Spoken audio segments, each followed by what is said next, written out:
What's going on, guys? Welcome back. Today we are doing the next segment of the threat hunt, and this time we are doing the payment collectors. So this is the actual first, like, they've kind of taken the training wheels off, if you will. I'm gonna move that down. Basically now they're saying, hey, here's the scenario, figure it out, right? And so this is your version of a boot to root type scenario, and we're gonna walk through it. And you can see I have my Elastic over here. It'll tell you to start it. You just log in with Elastic, get going, right? If you've followed along with the path, this is you'll know how to do this. So first things first is here's our scenario. On Friday, September 15th, 2023. So if you were doing this, I recommend doing this like a real live I just smashed my hand. Sorry. I recommend doing this like a real live scenario, which means I would already have started my investigation report, my incident summary, like stuff like that. And this is going to be important right here, right? The time. That's going to help us out a lot in this. Luckily, in these boxes, anytime you're doing them, almost always you can set the time limit to forever, because that's the only content they have in these boxes is the scenario, pretty much. So you'll see Michael Ascott, a senior finance director from SwiftSpend, was checking his email in Outlook. Came across an email appearing to be from Abotech Waste Management regarding a monthly invoice. Michael actioned his email and downloaded the attachment to his workstation without thinking. Here's the here's the attachment. The following week, Michael received another email from his contact at Abotech claiming they were recently hacked and to be carefully review any attachments sent by their employees. However, their damage had already been done. So that's really all we've got. We don't have a lot to go off of, right? So first thing, what was the name of the zip attachment that Michael downloaded? Well, if we go over here, the very first thing I'm going to do is I'm just going to search for zip, right? And you could search for .zip, whatever. And keep in mind, these fields, you guys won't have these fields, these selected fields, and we can get rid of them because I'm going to need kind of change a lot of them.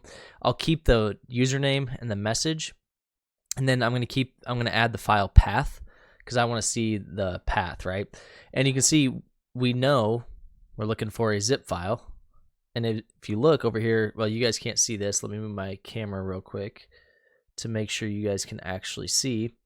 I'll move my camera over here just real quick. You can see they're highlighted over here, these .zips. And let me see if I can make my camera a little smaller, move it up to the right so you guys can see kind of what I'm talking about. So now you guys can see this .zip, right? And you can see under here, I've actually changed the time frame to last 10 years because the only content in here is what I'm talking about. It is the actual scenario. There's not really anything else in here. So there's like only 7,000 total events or something like that. So you can see we just search for zip. And really quickly, we find this temp invoice 1 at whatever. And you can see here's invoice at 2023. Well, you can see invoice at 2023, 227 zip. That's it, right? Now, the temp one is anytime you're using a Outlook or something like that, it's probably going to download a temporary version. If you're downloading it currently, it's going to have a temporary version, etc. But you can see right next to it, right below it, excuse me, is the actual one, the invoice at 2023.227.zip. So there's our answer for that one. Now it says, what was the contained file that Michael extracted from the attachment? Well, if you look in the same thing, you can see in the temp invoice, right below it is a link file to the payment invoice.pdf. So there's your, what was the contained file that Michael extracted? Well, in the same context, we've got this PDF file or a link to a PDF file, right? The link file, quote unquote. So is it actually a PDF file? Probably not, right? So really quickly, we're starting to see what happened, right? He thinks he downloaded this invoice, right? And then there's a file that, or he thinks he went to this whatever invoice for the trash company, and it had a link file in it, right? Which we know can be malicious and run at whatever we want, right? So now we just say, what was the name of the command line process that spawned from the extracted file attachment? So if we go to this file right here, we can just search it right? Just want to make sure there's no, well, you want the payment part. And there's only 2 hits, right? Which is really nice. So you can see here the file was created right here, and that's the one we saw. So we can expand that. And then look at surrounding documents and just kind of look, and what we're gonna go back to Discover before we do that and add a field so that we see it. And that field, we want to see the PowerShell command value for 1 and the process name. I want to see what processes are being, this one's obviously Explorer because it's opening the file. I want to see what processes are being ran around this one. And you guys may not be able to see everything, but I'm trying to get you guys to where you can see as much as you can, right? Okay, and we don't see anything crazy, so we'll just go up to 10, see if we see anything else. All right, and there you go. So right away, we're seeing within 1, 2, 3, 4, the 5th one actually, we're seeing a PowerShell ran. So what is the process that was ran? PowerShell, right? And you probably could have guessed that. You know, any file is going to run, not any, but a malicious file is going to try to run something like PowerShell, command line, something like that, right? So now we're moving on through the attack, so we're starting to see what's happening, right? He downloaded this zip file, opened it. It was a link file that he probably assumed was a PDF based on the, you see the PDF extension, and then that actually ran a PowerShell command. So we're starting to see how this attack is folding out, right? Okay, so now we're going to go ahead and we're looking for, what was the name of the command line process, what URL did the attacker use to download? Well, this one was actually very easy to find because there were so many instances of it, but we'll go ahead and look for it anyway. And sorry, I'm just keeping my notes up here so I can actually see it. All right, and what we'll do is, what we can do, go there. We can actually just run, one of the ones I like to run is file, we'll just say winlog event ID. And I like to do this winlog event ID 11, and you'll see it's anytime anything's being created, a file being created. So the reason I do that is because it's asking us, what URL did the attacker download a tool? Well, if you downloaded a tool, you had to add a file somewhere, right? Because you downloaded it. So, and then we just go to the beginning. All right, and you can see, okay, we've got some Outlook, invoice, same thing we were kind of expecting. Okay. There's Power View. That's going to be interesting. All right. Client portfolio summary, investor presentation. Okay, so I can tell you this, if I was doing a real threat hunt, this would have found me what I wanted, but I understand they want us to follow a certain path that we aren't actually doing yet. But you can see here, we actually found Power View, which it does come later in the attack, but it's something that's useful because we want to know, hey, what's going on with the Power View? That would be, if I saw Power View running in my environment and I wasn't like aware that it was going to run, I would know pretty well, like, something's going on. I need to absolutely go through it. So what we'll do is we will go back and we will actually go to that zip file. We will go to the one that we went to because we're just going to go back and follow the pattern. This is the actual event that showed us the link file. We'll go to surrounding documents, right? And then we saw, I think it was exactly 5. There's the PowerShell one. So we can look at this. And people ask me all the time why I like looking at the JSON. To me, it gives you more information. It's just easier to look at. It's not for everybody. It's not necessarily like a perfect thing to do. But that's just me. All right. So what we can do, keep going through them, go back. All right. See if there's anything nearby. Doesn't look like anything crazy is going on. But what we can do now, because we know PowerShell, right? We can actually change it from win event log, and we can change it to event ID 1, which is a process execution. And the reason we do this is because we know PowerShell was executed, right? So now we just look at when we see PowerShell execute, and we can see all these NS lookups, which is going to be interesting later. So we'll change some of these paths so you guys don't have all this stuff that you're staring at. We'll go to keep process name. We'll keep the file name, and thought we already had process name in there. Okay, we do. It just tell me I can exit if I want. All right, so then we want PowerShell.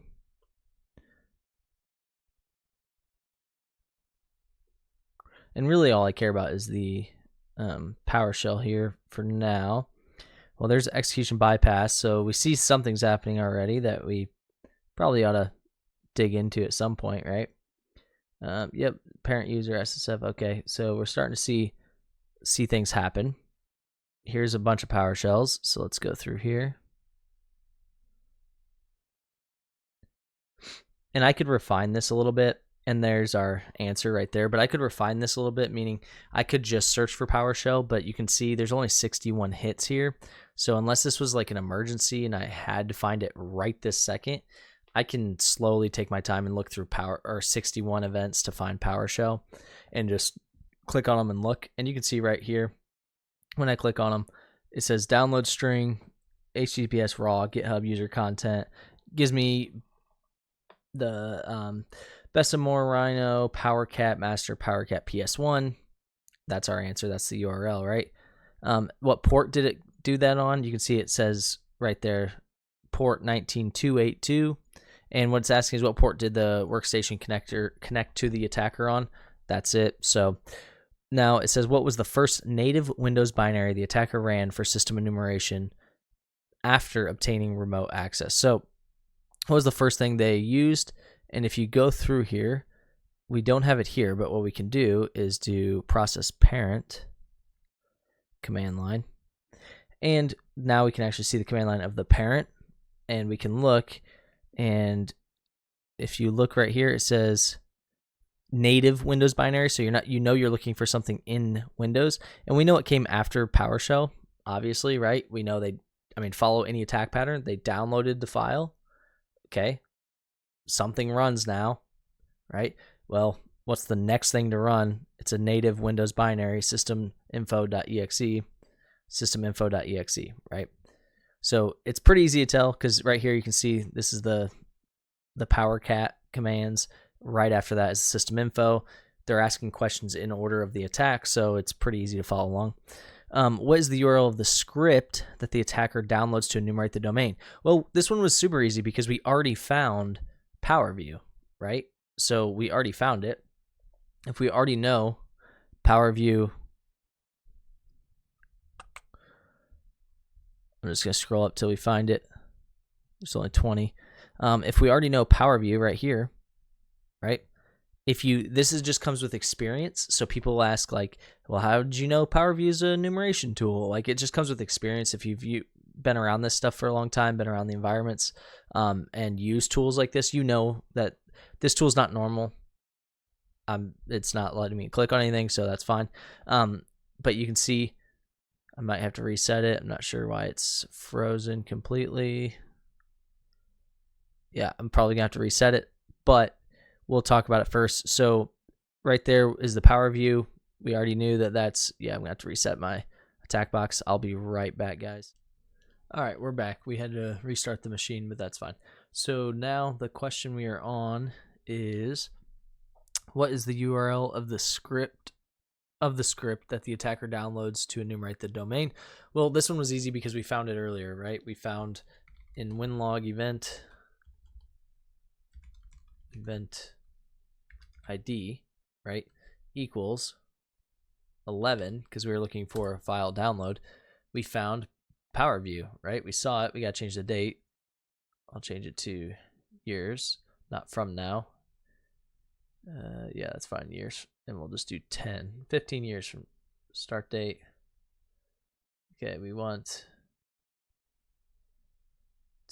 start date. There we go. I don't know why it was going 15 years from now, but either way. There we go. So you can see in Win Event ID 11, we actually get all these extra, and a lot of them come in useful. If you know the event IDs, it's going to help you a lot. But you can see if we actually look in here, in the file path, we see the powerview.ps1. We saw that earlier. So if you know what PowerView is, you know it's an enumeration script. So really quickly, we're like, okay, so they use PowerView. If I had the user still up here, you would see it's ran by the same user around the same time frame. It's pretty easy to piece that together. So you say, okay, what's the tool? Well, you could just look it up, to be honest with you. But what we can do is go here, to the JSON, right? And you can see it's in the downloads. We'll just go to surrounding documents and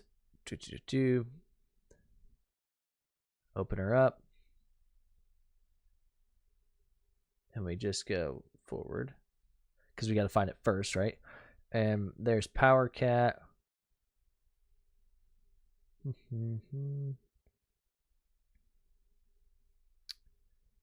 There's PowerCat. They sure like that PowerCat, huh?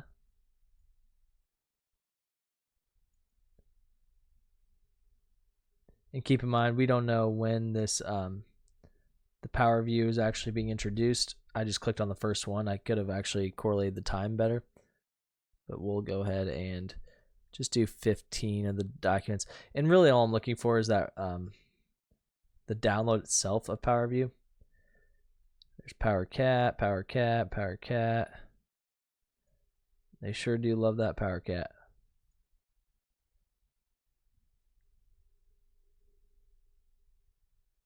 All right, and we'll just keep going because there's definitely an easy way to do it. I could just search for PowerView and find it.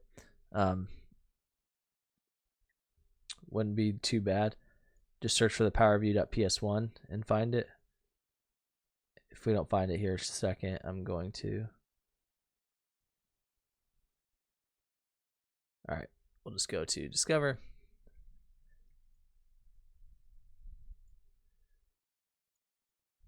And we'll just say PowerView.ps1. And there's 259 hits. Well, go to the oldest one, start there. Right? So we can sort this by oldest to newest, so I don't have to scroll all the way to the bottom.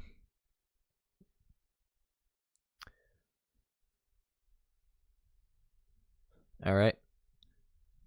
And there you go, right there. Invoke web request, HTTPS, raw, GitHub, user content, PowerShell, Empired, Power Tools, Master Power View, blah, blah, blah. And you can see right there, pretty easy. So now it says, what was the name of the file share that the attacker mapped to Michael's workstation? So we can go right after here. We can actually look. And really what we're looking for here is I'm just, because this is an enumeration script, so I'm looking at around the end of when they did this, so that way I know, okay, towards the end of this is when we're probably looking at what happened. So now what we can actually do is we can actually go to some of these because they use this to actually do it. And so you can find where they did it if you look through them, but there's 300 of them, so I'm not going to have you guys go through all of them. But what we'll do, scroll up here. The message is longer than the actual page, so I don't want to sit here and make you guys read that. But we can quickly go through and look here at what's actually happening in the message, because the message is long in some of the other ones. and we can look for something like share. So we can say power view PS1 and message keyword equals, and we'll put share. And I'm putting wildcards on each side so that it can be anything within share. And then we'll update this. Okay, nothing worked there. That's fine. We'll get rid of the keyword and see if that helps. If it doesn't, there we go. We got rid of that and it gave me 21. So now we can just go through. That's a lot better than 259. Look at JSON, scroll down. Look for the highlight, which will be where the share is. Okay, I'm not going to look at that one. That one's too long. That one's too long. Too long, too long. It's running very long. Okay, so here it is. They're actually looking at the server share. This one, they're looking at admin. Admin. Okay, default share. C, finance. Okay. HR, IPC, public.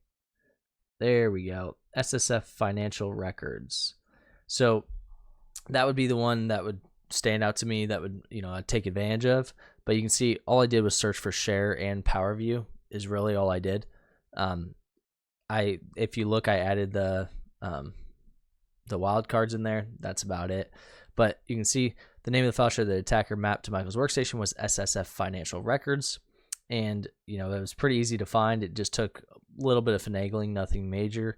And then what directory did the attacker copy the contents of the file share to? Well, this one is funny enough. We actually saw this one earlier as well.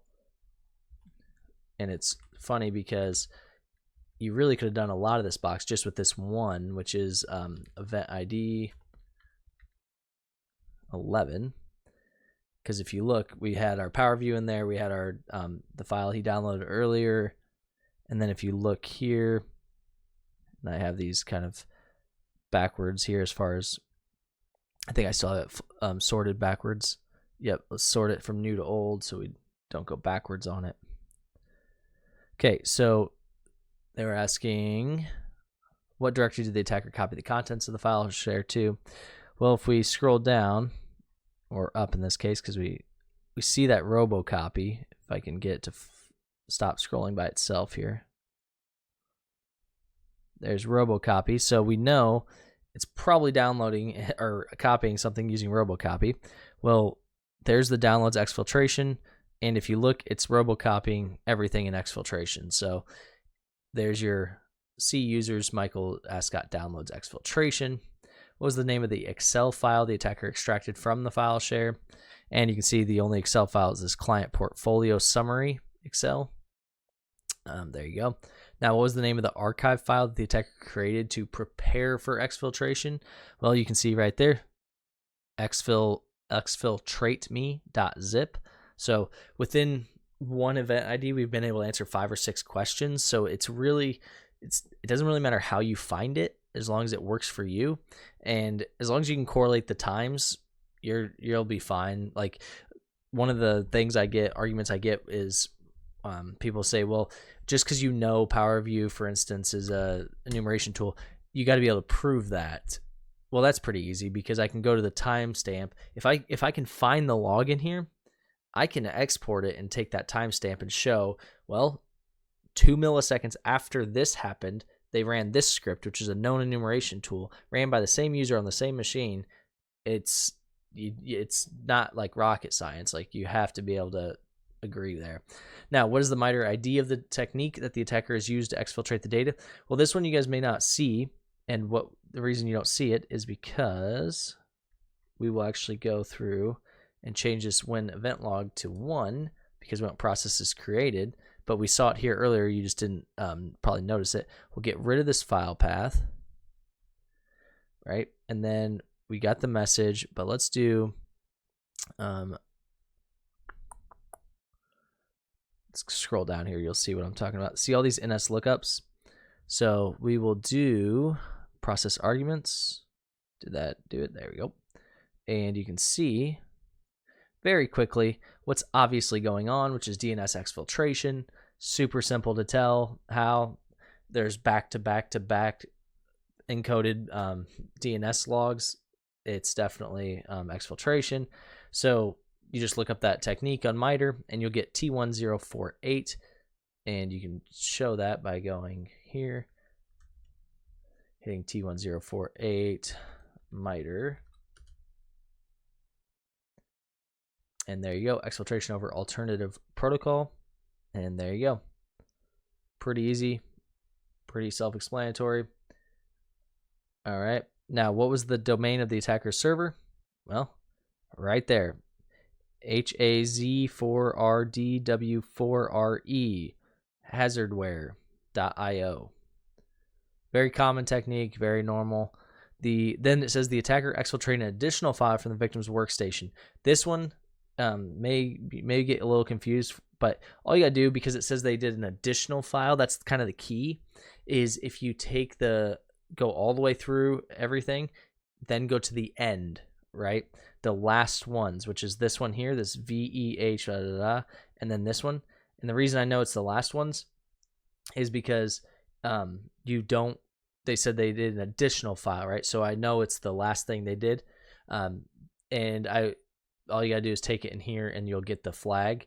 The flag is on the screen. It's this THM, this long thing. You can freeze it and use it. But this one was, I will admit, I actually went through and decoded more than I needed to, but it's really not hard to do. It's pretty common with DNS exfiltration, but all you do, take this here, and then there you go.